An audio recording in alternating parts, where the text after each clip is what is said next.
Hello, আসসালামু আলাইকুম Amazon. হ্যাঁ বলেন। হ্যাঁ বাবা, তুমি কেমন আছো? আলহামদুলিল্লাহ, আপনি কেমন আছেন আমাজান? এই তো আমি ভালো আছি বাবা। সামনে তো ঈদ, ঘরে তো বাচ্চার সাথে কিছুই নাই।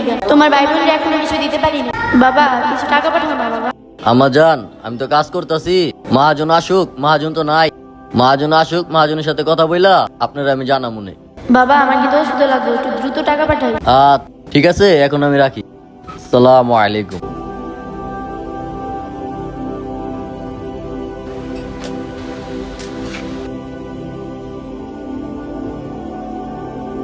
বড় ভাই, আমার তো কটা টাকার খুব দরকার। মহাজন কিছু টাকা চাইলে কি মহাজন টাকা দিব?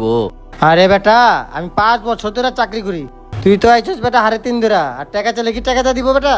যা যা দেখতে পারস, মাঝখানে খাপানিটা খায় যা। আলামিন, কোরবানি ঈদ তো অ্যাপলো রে, এবার কিন্তু গরু কিনতে বড় দেখা। আরে ব্যবসা বাণিজ্যের অবস্থা ভালো না, এত টাকা দা গরু কিনুম না। 50,000 টাকা দা গরু লিয়ামু, আইনা সবারে 1 টুকরা করে দিয়া দিমু।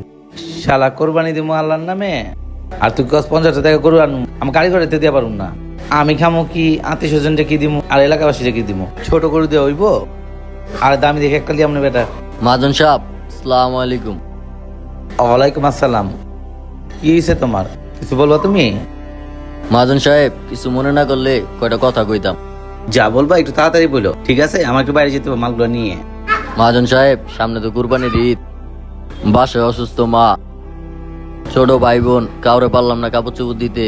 মায়ের ওষুধ কিনে দিতে হইব, ঘরে বাজার নাই। 5-6 হাজার টাকা দিলে বড় উপকার হইতো। তুমি তো আইসো 15 দিন ধরে, দেখো কাজ কামের যে অবস্থা, টাকা পয়সা এখনো পাইনি। যদি পাই তাহলে দিব মনে। আর আমার এখন মনে হয় না যে তোমার বেতন দিতে পারবো, ঈদের পরেই নিও, কারণ আমি এখন নিজেই সমস্যায় আছি। দেখি হাতে যদি টাকা পয়সা আছে তাহলে দিব মনে, তবে আমার মনে হয় না আসবে। ঠিক আছে, যাও তুমি কাজে।